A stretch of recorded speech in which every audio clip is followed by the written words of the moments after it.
Hello friends, मैं विकास एक बार फिर से आपका स्वागत करता हूं आपके YouTube channel daffodil coaching classes में। हम पढ़ रहे थे कंप्यूटर और कंप्यूटर में जो हमारा टॉपिक चल रहा था वो चल रहा था मालवेयर। मालवेयर क्या होते हैं हमने पढ़ा था कि मालवेयर ऐसे सॉफ्टवेयर हो सकते हैं, ऐसे मेथड हो सकते हैं, ऐसे प्रोग्राम हो सकते हैं जो कि क्या होते हैं, दुर्भावनापूर्ण होते हैं और हमारे कंप्यूटर को, हमारे डेटा को, हमारी इंफॉर्मेशन को, कॉन्फिडेंशियल इंफॉर्मेशन को क्या करते हैं, नुकसान पहुंचाते हैं। मालवेयर में हमने वायरस पढ़ा था।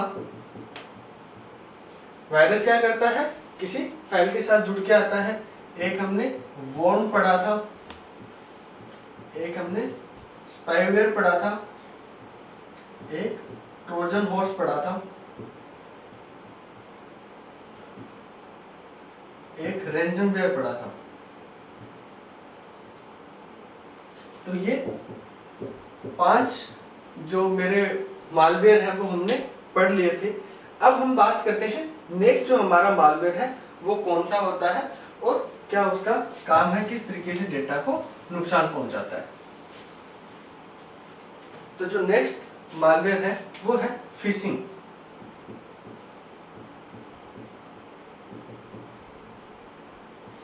नेक्स्ट मालवेयर जो है वो है फिशिंग। ये क्या करता है, हमारा जो भी डेटा है और कॉन्फिडेंशियल इंफॉर्मेशन है, सेंसिटिव इंफॉर्मेशन जो उसको चुराने का काम करता है। यह है सेंसिटिव इंफॉर्मेशन को चुराता है। सेंसिटिव इंफॉर्मेशन कौन सी होंगी मेरी? सेंसिटिव इंफॉर्मेशन जैसे मेरा क्रेडिट कार्ड हो गया, डेबिट कार्ड हो गया, इनके पिन हो गए, वो हो सकते हैं, आपके नेट बैंकिंग हो सकती है, आपके अकाउंट के बैलेंस, अकाउंट कौन से बैंक में आपका अकाउंट है, वो सारी चीजें किसमें आती हैं, उनकी चोरी करना क्या होता है, मेरा फिशिंग होता है। चोरी किस तरीके से ये करते हैं, आपने कई बार मेल देखे होंगे कि आपके पास मेल आता है कि 1000 रुपए में आईफोन जीतिए या फिर आईफोन खरीदिए, आईफोन की वैल्यू है वो कम हो गई। आपको जो इंटरफेस मिलेगा वो बिल्कुल कैसा मिलेगा, जैसे जेन्युइन जैसे साइट है, अमेजन हो गई या फ्लिपकार्ट हो गई, उसका जो पूरा इंटरफेस है बिल्कुल आपको उनकी साइट के जैसा मिलेगा। आप क्या करते हो, वहां पे देखते हो कि हाँ भाई आईफोन मिल रहा है, 1000 रुपए में मिल रहा है। आपने क्या किया, वहां पे ऑप्शन आता है बाय नाउ, आपने क्लिक किया बाय नाउ पे, वहां पे जाके आपको 1000 रुपए पे करने के लिए बोलेगा। 1000 रुपए पे मतलब पे करने के लिए क्या क्या मेथड बताएगा, वो कैश ऑन डिलीवरी, यानी कि जब डिलीवरी देने है उस टाइम पे आप पेमेंट कर सकते हो। ऐसी फैसिलिटी तो वो प्रोवाइड करेगा नहीं। आपको पेमेंट किससे करना पड़ेगा, या तो क्रेडिट कार्ड से या डेबिट कार्ड से या कोई भी वॉलेट हो सकता है। वॉलेट लाइक पेटीएम वगैरह हो सकता है, कोई यूपीआई ऐप हो सकते हैं जैसे फोन पे, गूगल पे हो सकते हैं, वहां से आपको पे करने के लिए बोलेगा। जैसे ही मान लो आपने क्रेडिट कार्ड या डेबिट कार्ड की डिटेल डाली, अपने क्रेडिट कार्ड के पिन नंबर डाले, उसके जो सीवीवी है वो डाले और जो एक्सपायरी डेट है वो आपने एंटर कर दी। एंटर करते जैसे आप सबमिट करोगे वो सारी डिटेल है वो किसके पास चली जाएगी, उस यूजर के पास जो जिसने वो प्लेटफॉर्म डिजाइन किया उसके पास चली जाएगी। और वहां से क्या करेगा, वो आपका क्रेडिट कार्ड या डेबिट कार्ड यूज करके आपके अकाउंट से सारे पैसे वो निकाल सकता है। तो इस तरीके का जो क्राइम है वो क्या कहलाता है, मेरा फिशिंग कहलाता है। तो ऐसी चीजों से सावधान रहना। इसके अलावा कई बार ऑप्शन कि आपको टूर के ऑप्शन पैकेज मिल जाते हैं कि 10,000 में आप बैंकॉक घूम के आइए, शिकागो घूम आइए, मतलब बहुत सारे आपको ऐसे ऑप्शन मिल जाएंगे जिसमें क्या होता है कि हमें बिल्कुल उसको जो प्लेटफॉर्म है वो बिल्कुल जेन्युइन लगेगा, ऐसा लगेगा कि हाँ ये जो बता रहा है वो सही बता रहा है। तो ऐसी चीजों का जो क्राइम है, अपराध है, वो क्या कहलाता है, मेरा फिशिंग कहलाता है। तो यहाँ पे क्वेश्चन क्या बनेगा कि सेंसिटिव इंफॉर्मेशन को चोरी करने के लिए कौन सा मेथड काम में लिया जाता है, तो फिशिंग मेथड है वो काम में लिया जाता है।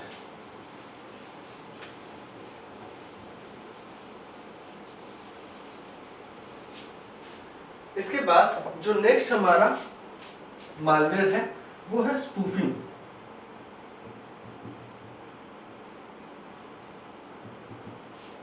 स्पूफिंग एक बार हमने इन शॉर्ट पढ़ा था, पहले भी एक कोई टॉपिक चल रहा था उस समय हमने पढ़ा था। आज हम बात करते हैं, डिस्कस से विस्तार से बात करते हैं कि स्पूफिंग होता क्या है। स्पूफिंग यह एक तरीका है जो क्या करता है, जो दूसरों की पहचान चोरी कर काम में लेता है, यानी कि किसी व्यक्ति की पहचान चोरी कर लेगा, ठीक है, और उसके लिए फोन पे हम बात कर रहे हैं, तो फोन पे हम नंबर जानते हैं, सामने कौन है उसको नहीं जानते। अब नंबर में जो लिखा हुआ है हम उसको क्या कर लेते हैं, उस पर विश्वास कर लेते हैं। तो ऐसी जो चोरी है, ऐसी अपराध है, वो किस में आते हैं, स्पूफिंग में आते हैं। जैसे एग्जाम्पल के लिए मान लीजिए एक बंदा है राम, एक बंदा है श्याम, और एक बंदा है बाबूलाल, ठीक है। तीनों व्यक्ति हैं, तीनों के पास अपने अपने स्मार्टफोन है। ये दोनों बंदे जो है वो क्या है, फ्रेंड है, फ्रेंड हो सकते हैं, बिजनेस पार्टनर हो सकते हैं।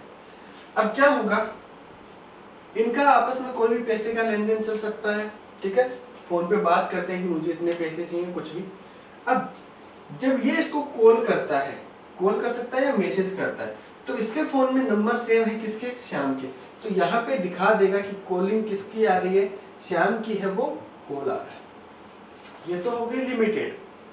अब बात करते हैं, राम श्याम कॉल करेगा तभी श्याम के नंबर दिखाएंगे, लेकिन क्या हो अगर राम कॉल कर रहा है और ऐसा कोई मेथड यूज कर रहा है राम, जिसकी वजह से कॉल तो राम कर रहा है लेकिन नंबर किसके शो हो रहे हैं, श्याम के शो हो रहे हैं, तो ये जो मेथड होता है वो होता है स्पूफिंग।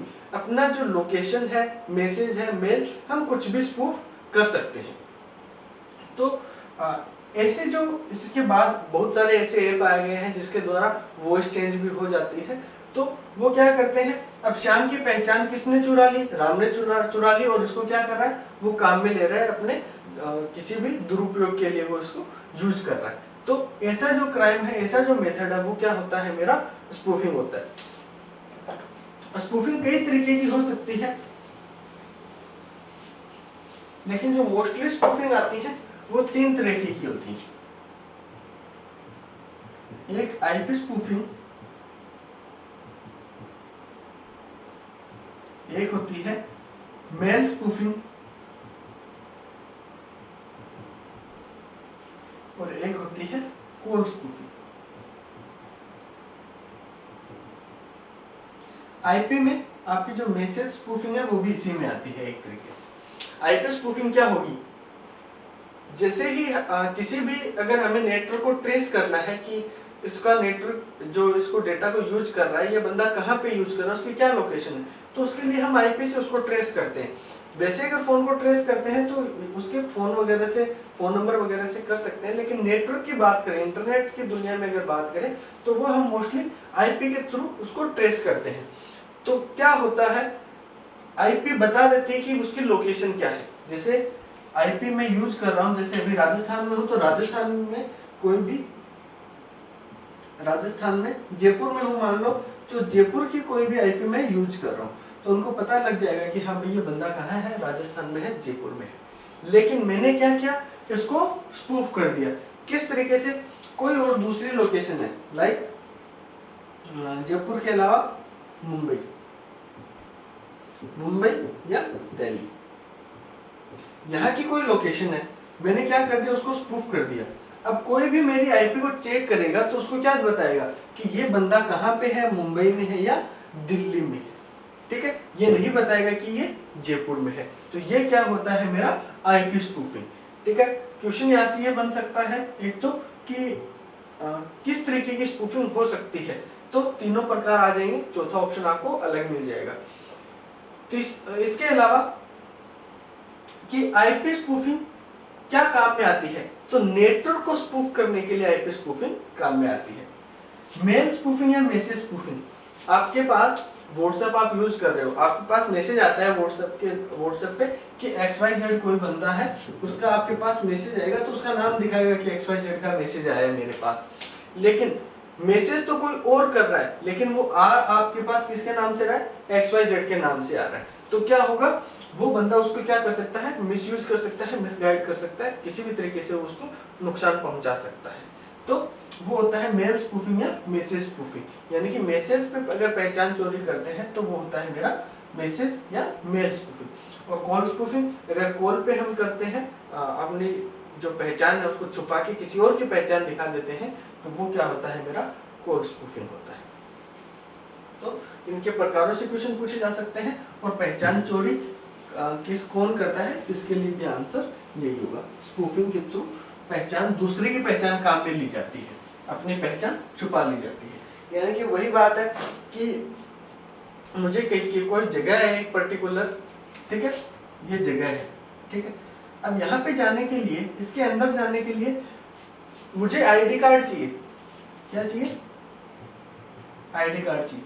आईडी कार्ड मेरे पास है नहीं, मैंने क्या किया, कोई एक और दूसरा बंदा है XYZ, इसका आईडी है, इसका आईडी क्या कर लिया, चोरी कर लिया, गेट पे दिखा दिया कि ये आईडी है मेरी, और अंदर चला गया। इसी तरीके से काम करता है मेरा जो स्पूफिंग का मेथड है वो। इसके बाद हमारा जो नेक्स्ट मालवेयर है वो है मेरा आइडेंटिटी, नाम से पता चल रहा है आइडेंटिटी थेफ्ट। ये क्या करते हैं, इस मेथड के द्वारा पहचान की चोरी कर ली जाती है, और पहचान की चोरी करके क्या करते हैं, खरीदारी लेन देन के लिए काम में लिए जाते हैं। इसमें भी क्या किया जाता है, पहचान की चोरी, पहचान की चोरी की जाती है। और चोरी करके वो किस काम में लेते हैं, किसी भी तरीके की खरीदारी हो सकती है या कोई और दूसरी लेन देन हो सकता है, ठीक है। किस तरीके से करेगा ये काम, कि जैसे आपकी कॉलेज है, ठीक है, आपकी कॉलेज में से अगर आपके घर पे मैसेज करें कि आपको कॉलेज की फीस डिपॉजिट करवानी है, ठीक है, तो उसमें तो कोई दिक्कत नहीं है। लेकिन कोई थर्ड पर्सन है, वो आपको मैसेज या कॉल कर रहा है कि मैं आपकी कॉलेज से बोल रहा हूँ और आपको फीस जमा करवानी है, तो आप क्या करोगे, उसको अपनी जानकारी बता दोगे, ठीक है। या फिर कई बार क्या होता है कि आपने देखा होगा कि जैसे ही आप कोई कंपटीशन एग्जाम दे के आते हो या 12th के एग्जाम दे के आते हो, तो क्या होता है, कॉलेज सेंटर के बाहर बहुत सारे ऐसे लोग मिल जाते हैं जो कि अपने कॉलेज के या अपने किसी यूनिवर्सिटी के प्रचार के लिए, एडवर्टाइजमेंट के लिए वहां पे आपको मिल जाएंगे। अब जब आप उनसे कांटेक्ट करते हो तो क्या करते हो, वो आपसे आपका नाम, पापा का नाम, आपके कांटेक्ट नंबर मांगते हैं, और बाद में क्या करते हैं, आपके पास कॉल आते हैं, आपने देखा होगा कॉल आते हैं कि सर आप हमारा कॉलेज विजिट कीजिए, हमारा स्कूल विजिट कीजिए, इस तरीके के। तो वो क्या करते हैं, अब उनके पास डिटेल तो चलेगी, अब वो क्या करेंगे, कॉल करेंगे कि हम आपकी कॉलेज से बोल रहे हैं, आपका नाम ये है, पापा का नाम ये है, और आपकी फीस इतने पेंडिंग है, तो फीस में कुछ भी बदलाव कर सकते हैं, तो वो फीस आपसे इस तरीके से पैसे ठगे जा सकते हैं। इसके अलावा डरा के धमका के भी आपकी पहचान है, आपसे डेटा है, निकलवा सकते हैं। इस तरीके की जो क्राइम है, इस तरीके का क्राइम वो किस में आता है, मेरा आइडेंटिटी थेफ्ट में क्राइम आता है। तो ये हमने कुछ मालवेयर जो है आज हमने पढ़े हैं, आशा करता हूँ आपको समझ में आए होंगे। अब हम नेक्स्ट जो चलते हैं, एक बार वापस से चलते हैं हम वायरस पे।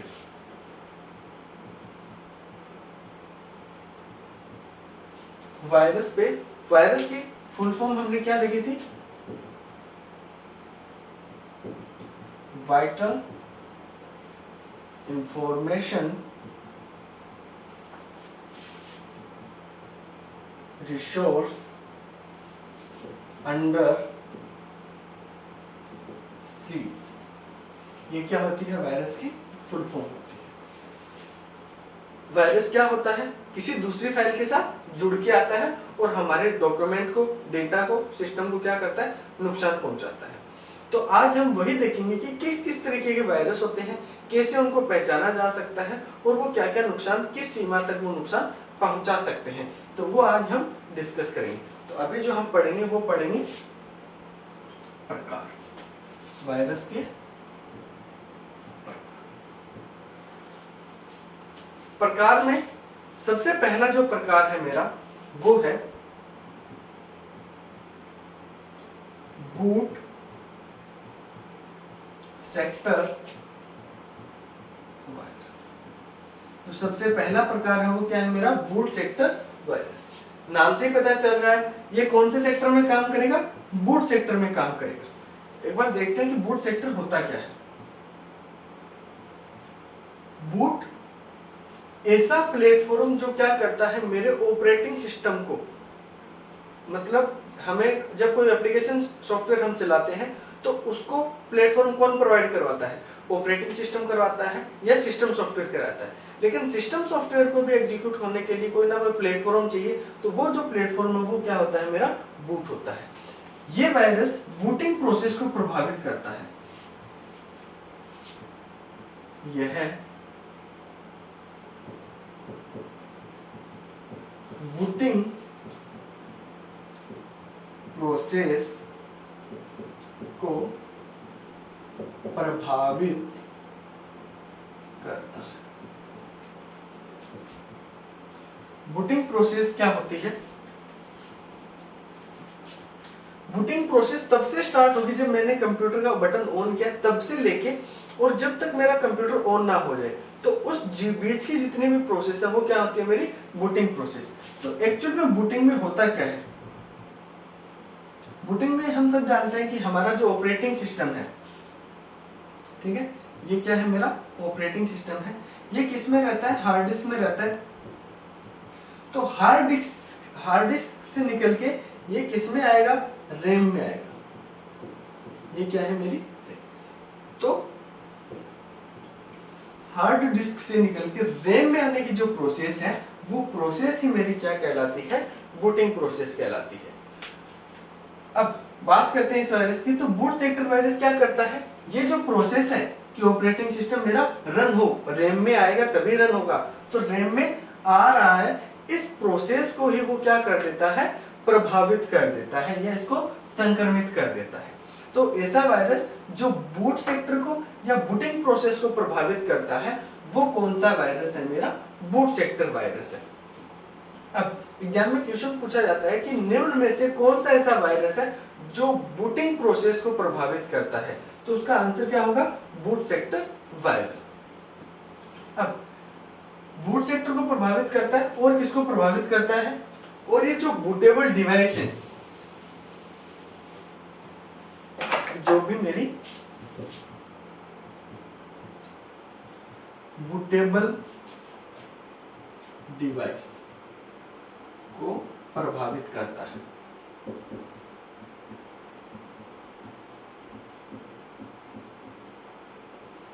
बूटेबल डिवाइस जैसे फ्लॉपी, जैसे फ्लॉपी डिस्क। बूटेबल डिवाइस ऐसी डिवाइस जिसके द्वारा हम क्या करते हैं, कंप्यूटर को बूट करते हैं या ऑपरेटिंग सिस्टम इंस्टॉल करते हैं। तो ऐसे कोई भी डिवाइस हो सकती हैं। तो बहुत सारी बूटेबल डिवाइस मार्केट में अवेलेबल है। तो उन डिवाइसेस को भी क्या करता है ये वायरस, डैमेज करता है, नुकसान पहुंचाता है। ये वायरस सबसे खतरनाक वायरस माना जाता है। यह है सबसे खतरनाक वायरस, खतरनाक वायरस माना जाता है। अगर एग्जाम में ये क्वेश्चन आता है कि सबसे खतरनाक वायरस कौन सा है, तो उसका आंसर हमें क्या करना है, उसका आंसर हमें बूट सेक्टर वायरस करना है। यानी कि ये वायरस कहाँ पे चला जाता है, उसका जो बूट प्रोसेस है, बूटिंग सेक्टर, वहां पे चला जाता है और उसको काम ही नहीं करने देता। अब क्या होगा, अगर बूट सेक्टर मेरा काम नहीं करेगा, बूटिंग काम नहीं करेगी, तो क्या होगा, सिस्टम मेरा ऑन ही नहीं होता। तो इस वजह से इसको क्या बोलते हैं, सबसे खतरनाक वायरस है वो भी बोलते हैं, क्योंकि ये एक ऐसा वायरस है जो क्या करेगा, कंप्यूटर को ऑन ही नहीं होने देता। ठीक है, तो ऐसे क्वेश्चन बन सकता है कि सबसे खतरनाक वायरस कौन है, तो उसका आंसर क्या होगा मेरा, बूट सेक्टर वायरस है, वो क्या है मेरा सबसे खतरनाक वायरस है उनमें से। तो दूसरा, बूट सेक्टर को कौन सा वायरस प्रभावित करता है या संक्रमित करता है, तो boot sector virus. Bootable device को कौन प्रभावित करता है, तो वो उसका आंसर भी क्या हो जाएगा मेरा, बूट सेक्टर वायरस। तो ये कुछ क्वेश्चन यहां से बनते हैं।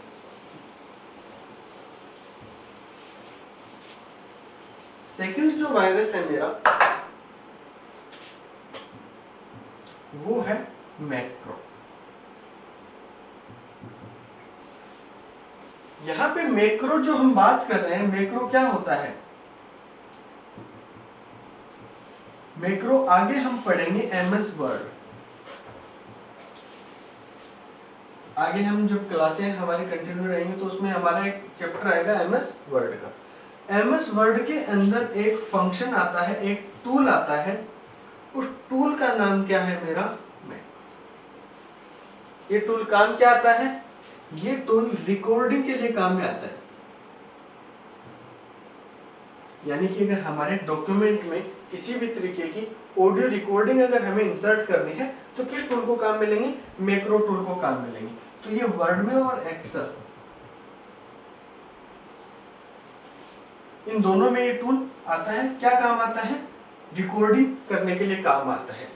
तो ये वायरस क्या करेगा, जो भी मेरी मैक्रो प्रोग्राम है, जिस ऐसे सारे प्रोग्राम जिसमें मैक्रो में काम में ले सकता हूं, उनको क्या करेगा, प्रभावित करेगा। यह है मैक्रो बनाने में सक्षम, मैक्रो बनाने में सक्षम प्रोग्रामों को संक्रमित करता है, प्रोग्रामों को संक्रमित करता है। यानी कि ऐसा सॉफ्टवेयर जिसके द्वारा हम क्या कर सकते हैं, मैक्रो बना सकते हैं, यानी कि रिकॉर्डिंग उसके अंदर बना के डाल सकते हैं। तो ऐसे जितने भी मेरे प्रोग्राम होंगे उन सभी प्रोग्राम को क्या करेगा, संक्रमित ये कर सकता है। ठीक है, तो मोस्टली या फिर एक और ऑप्शन, एक और चीज बोली जाती है कि ये application program, application software, application software को भी क्या करता है, ये वायरस संक्रमित करता है।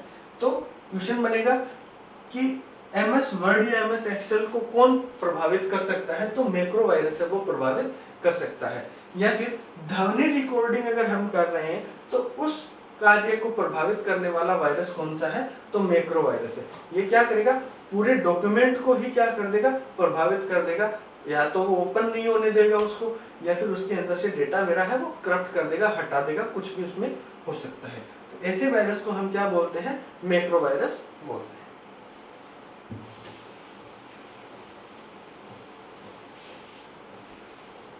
इसके बाद जो थर्ड हमारा वायरस है, वायरस का एक प्रकार, वो है मेरा पॉलीमॉर्फिक वायरस।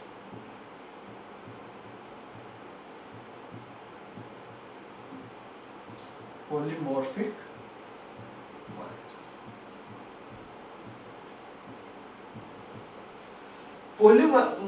पॉलीमॉर्फिक वायरस है, ये भी सबसे खतरनाक वायरसों में माना जाता है। ठीक है, क्यों माना जाता है, देखते हैं। यह है एक जटिल वायरस है, किस किस को प्रभावित करता है, जो बूटिंग डेटा, मेमोरी व कंप्यूटर के अन्य भागों को प्रभावित करता है।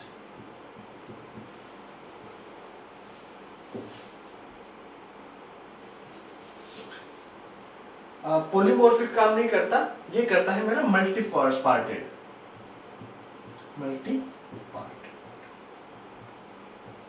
मल्टी पार्टेड क्या करता है, ये वायरस क्या करता है, बूट को, डेटा को, मेमोरी को और कंप्यूटर के कई और भाग हो सकते हैं, उसको क्या करता है, प्रभावित करता है। यानी कि मल्टी पार्टेड, एक ही चीज के बहुत सारे पार्ट हो सकते हैं। यानी कि एक ऐसा वायरस है जो बूट सेक्टर में जाके उसको भी प्रभावित कर सकता है, मेमोरी को भी डैमेज कर सकता है। इसके अलावा कोई भी मेरे डॉक्यूमेंट है, इंफॉर्मेशन है, उसको भी डैमेज कर सकता है। किसी भी हार्डवेयर या सॉफ्टवेयर और एप्लीकेशन प्रोग्राम, उनको भी ये क्या कर सकता है, डैमेज कर सकता है। तो मल्टी पार्ट मतलब अनेक पार्ट। आपने टर्म्स पढ़ी होंगी, मल्टीटास्किंग, मल्टी प्रोसेसिंग। तो मल्टी टास्किंग मतलब एक साथ कई टास्क करना, ठीक है। मल्टी प्रोसेसिंग एक साथ कई प्रोसेस करना। वैसे मल्टी पार्टेड एक चीज के कई सारे मल्टी पार्ट उसके होना। तो वो वायरस क्या होता है मेरा, मल्टी पार्टेड वायरस उसको बोलते हैं। यहाँ से क्वेश्चन ऐसा बनेगा कि बूटिंग डेटा मेमोरी या फिर कंप्यूटर, ऐसा वायरस जो कंप्यूटर के किसी एक पर्टिकुलर हिस्से पे काम ना करके पूरे सिस्टम में कहीं पे भी काम कर सकता है, वो क्या होता है मेरा, मल्टी पार्टेड वायरस होता है। तो इससे सिर्फ ये क्वेश्चन बनेगा। इसके बाद चलते हैं नेक्स्ट जो हमारा है फोर्थ है पॉलीमॉर्फिक। अब बात करते हैं पॉलीमॉर्फिक। पॉलीमॉर्फिक जो वायरस है वो मेरा एक तरीके से सेल्फ इंक्रिप्टेड है। यह है सेल्फ इंक्रिप्टेड वायरस है। सेल्फ इंक्रिप्टेड मतलब ये अपने आप को बदलता रहता है, सिर्फ एक जगह पे ये कॉमन नहीं रहता। मतलब सेल्फ इंक्रिप्टेड क्यों बोलते हैं, क्योंकि यह डेटा टाइप बदलता है। क्या करता है, खुद का डेटा टाइप बदल लेता है। डेटा टाइप क्यों बदलता है, एंटी वायरस से बचने के लिए, वायरस से बचने के डेटा टाइप बदल देता है। मतलब आपने देखा होगा कि कई फाइलों के लास्ट में .doc लिखा होता है, cvb भी होता है, .docx भी होता है, pdf भी होता है, .mp3 भी होता है, .jpg भी होता है। तो ये क्या है, ये सारे मेरे डेटा टाइप बताते हैं। .mp4 भी हो सकता है। ये क्या बताता है कि वीडियो है, ये क्या बताता है कि इमेज है, ये बताता है कि कोई सॉन्ग है या ऑडियो है। पीडीएफ कोई डॉक्यूमेंट हो सकता है, और ये दोनों भी क्या हो सकते हैं, मेरे कोई भी डॉक्यूमेंट हो सकते हैं। अब ये क्या करेगा, इसको जब लगेगा कि इनके अलावा जैसे बहुत सारे डेटा टाइप और भी होते हैं जो जेन्युइन होते हैं, तो ये क्या करेगा, उससे अलग डेटा टाइप होगा। लेकिन जब वायरस इसको ढूंढेगा तो क्या करेगा, ये खुद को बदल के क्या कर लेगा, .mp3 कर लेगा, .jpg या .mp4। इससे क्या होगा, जब एंटीवायरस उसको चेक करेगा तो उसको क्या लगेगा कि अरे ये तो कोई सॉन्ग है या कोई ऑडियो फाइल है, ये वायरस नहीं है। इस तरीके से ये खुद को बचा लेता है। करता क्या है, खुद तो सेल्फ इनक्रिप्टेड है, डॉक्यूमेंट को भी इनक्रिप्ट कर देता है। इनक्रिप्ट मतलब एक तरीके से उसके कोड बदल देता है। जैसे मैंने लिखा हाय, इसको कन्वर्ट करके लिख दिया C41301D, ये इसकी लैंग्वेज में क्या है, हाय है। यानी कि इसको इनक्रिप्ट कर दिया, कोड में चेंज कर दिया। तो इस तरीके से क्या करता है, ये हमारे जो भी डॉक्यूमेंट या डेटा है उन सबको क्या कर देता है, इनक्रिप्ट कर देता है, और खुद का डेटा टाइप वो है वो भी बदलता रहता है। तो एक तरीके से स्मार्ट वायरस इसको बोल सकते हैं। यानी कि क्वेश्चन क्या बनेगा कि ऐसा वायरस कौन सा है जो जल्दी से एंटीवायरस की पकड़ में नहीं आता, तो वो कौन सा होता है, मेरा पॉलीमॉर्फिक वायरस होता है। जो सेल्फ इनक्रिप्टेड वायरस कौन सा है, तो सेल्फ इनक्रिप्टेड वायरस कौन सा होगा मेरा, वो होगा पॉलीमॉर्फिक वायरस। खुद का डेटा टाइप बदलता रहता है, ऐसा वायरस कौन सा है, तो उसका आंसर भी क्या हो जाएगा मेरा, पॉलीमॉर्फिक वायरस है, ऐसा काम करता है। तो पॉलीमॉर्फिक वायरस से जो जानकारी थी इतनी। इसके बाद जो फिफ्थ हमारा वायरस है वो है स्टेल्थ।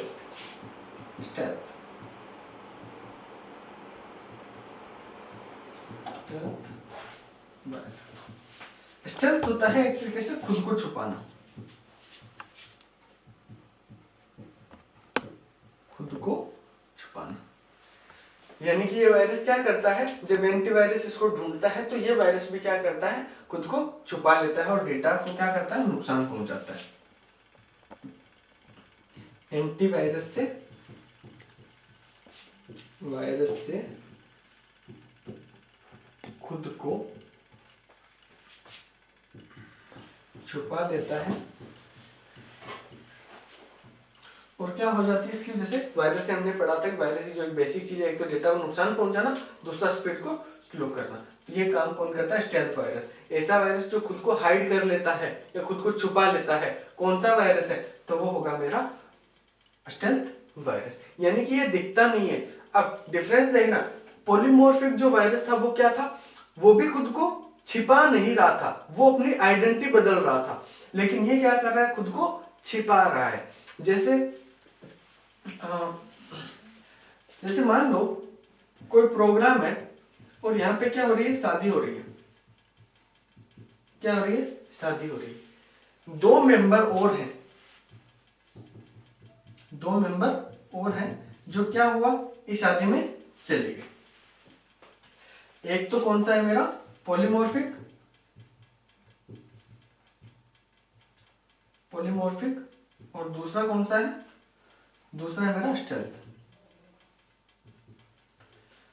क्या डिफरेंस है दोनों में, दोनों शादी में चले गए।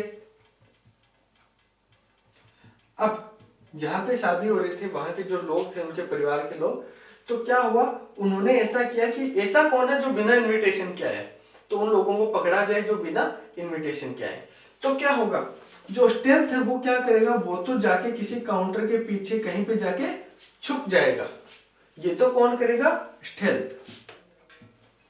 लेकिन जो पॉलीमॉर्फिक है ये क्या करेगा, ये अगर कोई इसको पूछेगा कि हाँ भाई तू कौन है, तो अगर लड़की वाले पूछेंगे इसको तो बोल देगा कि मैं लड़के वालों की तरफ से हूं, और अगर लड़के वाले पूछ रहे हैं तो बोल देगा कि मैं लड़की वालों की तरफ से हूं।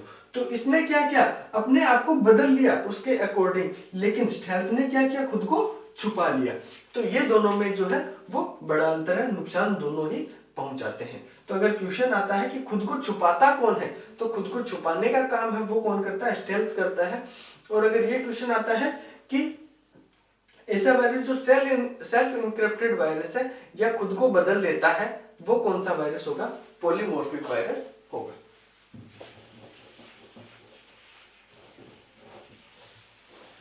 चलते हैं नेक्स्ट वायरस की तरफ। इसके बाद जो नेक्स्ट वायरस है मेरा वो है रेजिडेंट वायरस। रेजिडेंट वायरस, जो हमारा नेक्स्ट वायरस का नाम है वो कौन सा है मेरा, रेजिडेंट वायरस। ये वायरस प्राथमिक मेमोरी को नुकसान पहुंचाता है। यह वायरस प्राथमिक मेमोरी को नुकसान पहुंचाता है। जैसे मेमोरी चैप्टर में हमने पढ़ा था, जैसे रैम, रोम, केस, बहुत सारी मेमोरी हो सकती हैं जो प्राइमरी मेमोरी है या प्राथमिक मेमोरी है। ऐसा वायरस जो सिर्फ क्या करेगा, हमारी जो प्राथमिक मेमोरी उनको क्या करेगा, नुकसान पहुंचाएगा, तो वो होता है मेरा रेजिडेंट वायरस। तो उनको नुकसान पहुंचाएगा तो क्या होगा, मान लो एक रेजिडेंट वायरस है जिसने क्या किया, रैम को इन्फेक्टेड कर दिया, रैम में जो भी डेटा है रैम को नुकसान पहुंचा रहा है। तो अब आपको पता है कि जितनी अच्छी रैम होगी डेटा क्या होगा मेरा उतना ही अच्छे से चलेगा, प्रोग्राम कोई भी सॉफ्टवेयर में चला उतना अच्छे से चलेगा। लेकिन इसने प्रभावित किसको कर दिया, रैम को ही कर दिया, तो क्या हो जाएगा, स्पीड मेरी बढ़ेगी नहीं बढ़ेगी, वो स्पीड को क्या कर देगा, कम कर देगा। इस तरीके से ये वायरस है वो काम करते हैं। क्वेश्चन क्या बनेगा, प्राथमिक मेमोरी को नुकसान पहुंचाने वाला वायरस है तो कौन सा हो जाएगा, रेजिडेंट वायरस। दूसरा ऑप्शन उल्टा पूछ सकता है कि रेजिडेंट वायरस क्या कर सकता है, किसको प्रभावित करता है, प्राथमिक मेमोरी, द्वितीयक मेमोरी, इसके अलावा कंप्यूटर सॉफ्टवेयर, हार्डवेयर या बूटिंग, कुछ भी ऑप्शन आपको मिल सकते हैं। तो इसका आंसर क्या हो जाएगा आपका, प्राथमिक मेमोरी को हमेशा वो क्या करता है, नुकसान पहुंचाता है। अब चलते हैं नेक्स्ट टाइप की तरफ। जो 7th मेरा प्रकार है वायरस का, वो है फाइल इन्फेक्टर वायरस। नाम से पता चल रहा है फाइल इन्फेक्टर। किसको इन्फेक्ट करेगा, ये फाइल को इन्फेक्ट करेगा। इसको, ये हमेशा क्या रहता है, फाइल के साथ जुड़ा रहता है। यह है फाइल के साथ जुड़ा रहता है। कोई भी फाइल हो सकती है, .exe फाइल हो सकती है, कुछ भी हो सकती है। फाइल के साथ जुड़े रहने की वजह से इसको पैरासिटिक वायरस भी बोलते हैं। फाइल के साथ जुड़ा रहता है इसलिए क्या बोलते हैं इसको, पैरासिटिक। यानी कि फाइल इन्फेक्टर वायरस आ सकता है एग्जाम में, या पैरासिटिक वायरस आ सकता है। पैरासिटिक क्यों बोलते हैं, क्योंकि ये फाइल के साथ जुड़ा रहता है। फाइल क्या हो सकती है मेरी, .exe, .com, ये क्या है, कई फाइल, कुछ फाइल हैं जिनके क्या है एक्सटेंशन। .exe कौन सी फाइल होती है, एग्जीक्यूटेबल। ये क्या करता है, ऐसी जो फाइल है .exe, .com, एग्जीक्यूटेबल जो फाइल है, उनको क्या करता है, डैमेज करता है। यानी कि उसके साथ जुड़ा रहेगा और उसी को क्या करेगा, डैमेज करेगा। यानी कि जिस थाली में खाते हैं उसी में छेद। उसी, कोई भी फाइल है, कोई भी आपने देखा होगा, कोई भी सॉफ्टवेयर है, कोई भी एप्लीकेशन है, जब आप उसको रन करते हो, कोई भी एग्जीक्यूटेबल फाइल है, डबल क्लिक करते हो तो एरर मैसेज आ जाता है कि ये ओपन नहीं हो सकता, कुछ रीजन बताता है। तो वो किसकी वजह से होता है, वो फाइल इन्फेक्टर वायरस की वजह से होता है। वो क्या करता है, उसके जो कुछ कोड है उनको डिलीट कर देता है या प्रभावित कर देता है, संक्रमित कर देता है, जिसकी वजह से वो फाइल मेरी एग्जीक्यूट नहीं हो पाती है। तो ऐसा वायरस जो फाइल को इन्फेक्ट करता है या फाइल के साथ जुड़ा रहता है, कौन सा वायरस होगा मेरा, वो होगा मेरा फाइल इन्फेक्टर वायरस। यहाँ पे फाइल इन्फेक्टर और पैरासिटिक आपको दोनों याद रखने हैं, एग्जाम में कोई सा भी पूछ सकता है। अगर घुमा के पूछना हो तो फाइल इन्फेक्टर से तो पता ही चलता है कि फाइल को इन्फेक्ट करता है, लेकिन उसको थोड़ा टफ बनाना है, लॉजिकल बनाना है, तो क्या पूछेगा, पैरासिटिक वायरस है, वो क्या करता है। तो पैरासिटिक वायरस है, वो फाइल को इन्फेक्ट करता है, एग्जीक्यूटेबल फाइल को इन्फेक्ट करता है। तो वो कौन सा होगा मेरा, फाइल इन्फेक्टर वायरस या पैरासिटिक वायरस।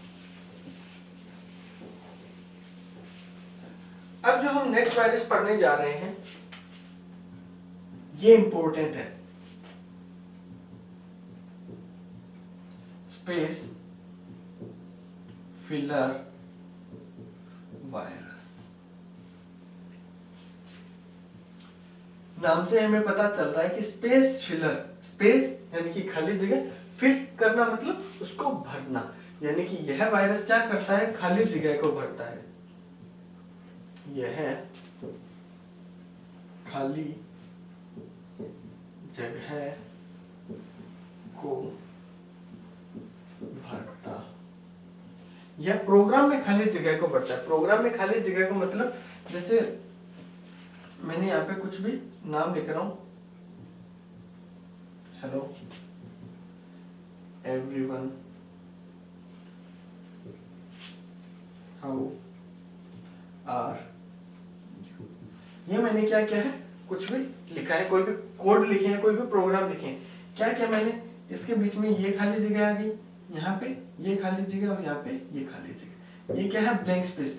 तो ये वायरस क्या कर देगा, इसको फिल कर देगा, इसको भर देगा। तो ये कौन सा वायरस होता है मेरा, स्पेस फिलर वायरस। यानी कि ऐसा वायरस जो प्रोग्राम में खाली जगह को भर देता है, कौन सा होता है मेरा, स्पेस फिलर वायरस। इसकी सबसे अच्छी बात क्या है, यह डेटा को नुकसान नहीं पहुंचाता है, यह डेटा को नुकसान नहीं पहुंचाता है। हमारा जो डेटा है उस पर किसी भी तरीके का कोई प्रभाव नहीं पड़ेगा, वो डेटा हमारा क्या है, सुरक्षित रहेगा। सर डेटा सुरक्षित रहेगा, फिर वायरस क्या हुआ, ये तो एक अच्छा वायरस है। अच्छा वायरस अच्छा नहीं होता, होता भी है, लेकिन यहाँ पे इसको अच्छा इसलिए नहीं बोल सकते कि मान लो एक तो मेरी ये फाइल एग्जीक्यूट होगी, ठीक है, जिसमें स्पेस है, और दूसरी एक वो फाइल एग्जीक्यूट होगी जिसमें स्पेस नहीं है बिल्कुल ही, तो क्या होगा, स्पीड थोड़ी सी मेरी कम हो जाएगी, बाकी डेटा है वो मेरा सुरक्षित रह जाएगा। यानी कि वही बात है कि कोई रोड है, ठीक है, मान लीजिए ये कोई रोड है। अब एक तो क्या कर रहे हैं, यहाँ पे लोग जा रहे हैं, कोई इक्का दुक्का लोग जा रहे हैं। अब इनको बोला जाए जल्दी चलने के लिए तो आराम से ये जल्दी चल सकते हैं, इनको कोई प्रॉब्लम नहीं है, क्योंकि एक दूसरे से काफी ये दूर दूर है। लेकिन अब स्पेस फिलर क्या करेगा कि नहीं, इनके बीच में जगह है ना, नहीं होनी चाहिए, इसको भर दो। यानी कि क्या हो जाएगी, यहाँ पे भीड़ हो जाएगी। अब इनको अगर तेज चलने के लिए बोले तो किसी के कोई किसी के आगे आ जाएगा, कोई किसी के पैर के नीचे आ जाएगा, किसी को ठोकर लगेगी, यानी कि हजारों प्रॉब्लम आएगी। तो ये अगर इनको बात करूंगा, इनको तेज चलना है तो ये नहीं चल पाएंगे। तो गति को ये धीमा करता है, लेकिन डेटा को किसी भी तरीके का कोई नुकसान नहीं पहुंचाता है। ये वायरस क्या है मेरा, स्पेस फिलर वायरस, यानी कि जो वायरस खाली जगह को भरता है वो वायरस कौन सा होगा, स्पेस फिलर। एग्जाम में क्वेश्चन दो तरीके से पूछा जाएगा, ऐसा वायरस जो डेटा को नुकसान नहीं पहुंचाता, तो एक मात्र ऐसा वायरस है स्पेस फिलर जो डेटा को नुकसान नहीं पहुंचाता है। स्पीड को क्या करता है, धीमा करता है, लेकिन डेटा को नुकसान नहीं पहुंचाता है। खाली जगह को भरता है वायरस है, तो उसका भी आंसर क्या हो जाएगा, स्पेस फिलर आंसर हो जाएगा।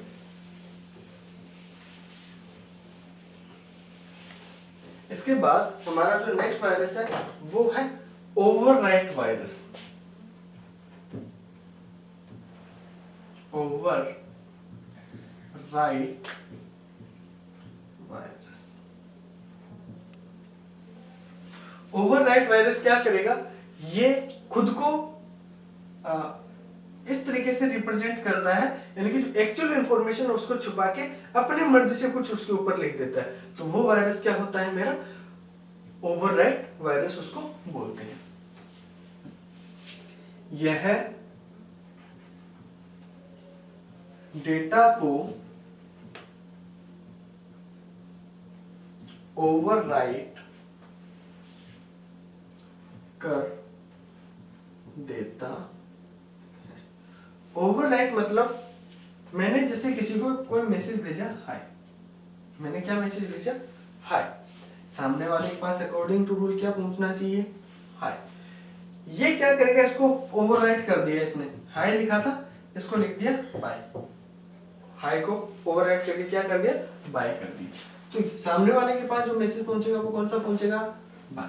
यहां से मैंने हाय भेजा था, लेकिन यहां से मैंने क्या भेजा हाय, यहां से जा रहा है हाय, इसने इसको क्या किया, ओवरराइट करके क्या कर दिया, इसको बाय बना दिया। अब इसके पास जो पहुंचेगा वो क्या पहुंचा, मेरा बाय। तो ऐसा वायरस जो डेटा को ओवरराइट कर देता है वो कौन सा होता है, मेरा ओवरराइट वायरस होता है।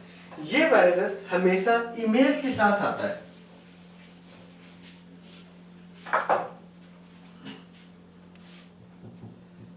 यह है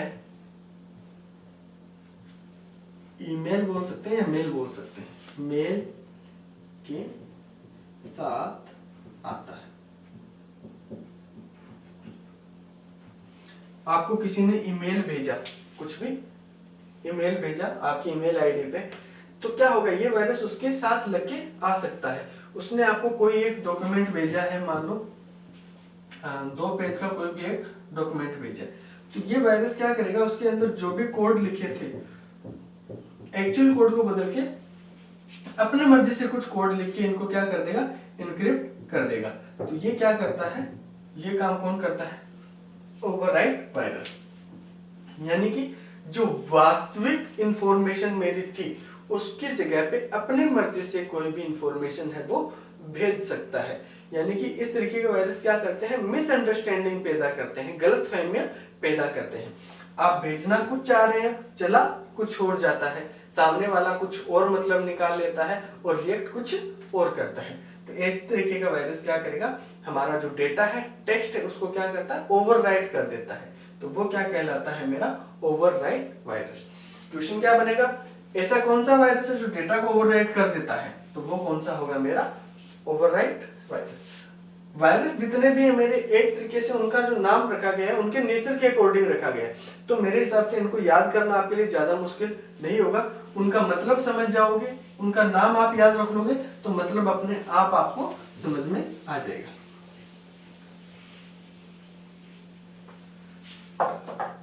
इसके बाद जो हमारा नेक्स्ट वायरस है वो है direct action virus. Direct action virus, ये एक तरीके से सीधा साधा वायरस है। ये तब तक हमारे डेटा को कोई नुकसान नहीं पहुंचाता जब तक इसको ना छेड़ा जाए। मतलब यह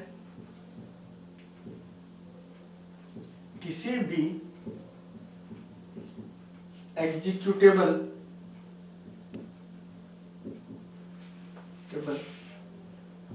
फाइल से जुड़ा रहता है, फाइल से जुड़ा रहता है। जब वो फाइल रन होती है या एग्जीक्यूट होती है, रन होती है, तो यह एक्शन में आता है, एक्शन में आता है। यानी कि क्या होगा, कोई फाइल है लाइक xyz.exe, इस फाइल के साथ ये वायरस मेरा जुड़ा हुआ है। अभी तक मेरे सिस्टम को ये कोई नुकसान नहीं पहुंचा रहा है, लेकिन दिक्कत क्या होती है, मैंने इसको डबल क्लिक करके क्या कर लिया, ओपन कर लिया। ओपन किसको कर रहा हूँ, फाइल को कर रहा हूँ, लेकिन इसके साथ एक और क्या लगा हुआ है, वायरस लगा हुआ है। जैसे इसको ओपन करूंगा उसी टाइम पे क्या होगा, मेरा वायरस जो है वो एक्शन में आ जाएगा। एक्शन में आने का मतलब अभी अब वो एग्जीक्यूट हुआ है, अब वो क्या करेगा, नुकसान पहुंचाना है, वो मेरा स्टार्ट करेगा सिस्टम को। तो ये होता है डायरेक्ट एक्शन वायरस, यानी कि तब तक वो नुकसान नहीं पहुंचाएगा। अगर वायरस रखा हुआ है, हम उस फाइल को ओपन नहीं कर रहे, तब तक उस जो भी मेरी फाइल है या डॉक्यूमेंट है उसको नुकसान नहीं पहुंचाएगा, उस डेटा को। कई बार बोलते हैं कि इस फोल्डर को ओपन मत करना, इसमें वायरस है। तो क्या होता है, उसके अंदर वायरस होते हैं, वो तब तक वो नुकसान नहीं करते जब तक हम उस फोल्डर को ओपन नहीं करते। लेकिन हम क्या करते हैं, उस फोल्डर को अगर ओपन कर लिया तब वो वायरस क्या हो जाएंगे, एक्शन में आ जाते हैं। तो इस तरीके के वायरस को क्या कहते हैं, डायरेक्ट एक्शन वायरस बोला जाता है। तो ये कुछ प्रकार थे वायरस के जिनके बारे में हमने पढ़ा। अब कुछ और एक्स्ट्रा इंफॉर्मेशन वायरस के बारे में, वायरस के कुछ एग्जाम्पल देखते हैं। विश्व का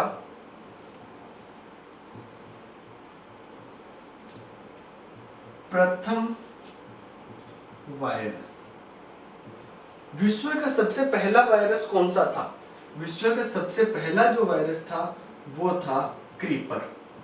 कब आया, 1971 में।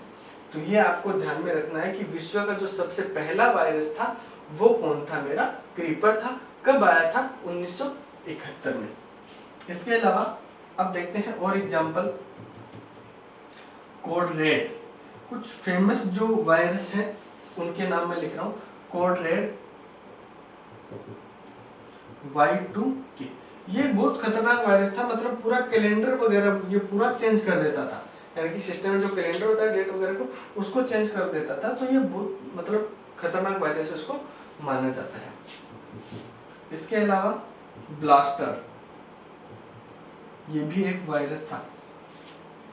एक और वायरस है आई लव, ये भी एक वायरस है। ये मैं रियल लाइफ वायरस वगैरह की बात नहीं कर रहा हूं, ये एक कंप्यूटर प्रोग्राम है, सॉफ्टवेयर है, उस वायरस का ये नाम है। तो ये भी आपको ध्यान में रखना है। तो ये 4-5 एग्जाम्पल हैं। पहला कौन सा था, क्रीपर था, कोड रेड था, Y2K, ब्लास्टर और आई लव यू। इसके अलावा कोई क्लोनर वगैरह बहुत सारे ऐसे एप्लीकेशन हैं जो कि वायरस हैं, काफ़ी फेमस वायरस हैं, जो कि बहुत ज़्यादा उन्होंने डैमेज किया था, नुकसान पहुंचाया था आईटी डिपार्टमेंट को। तो मालवेयर से संबंधित हमारे जितने भी क्वेश्चन थे वो हमने डिस्कस कर लिए कि किस तरीके का मालवेयर है वो काम करते हैं और कौन कौन से मेरे मालवेयर होते हैं। तो आशा करता हूँ आपको आज का वीडियो है वो अच्छा लगा। अच्छा लगे तो लाइक कीजिए, कमेंट कीजिए, शेयर कीजिए, चैनल को सब्सक्राइब कीजिए। Thank you.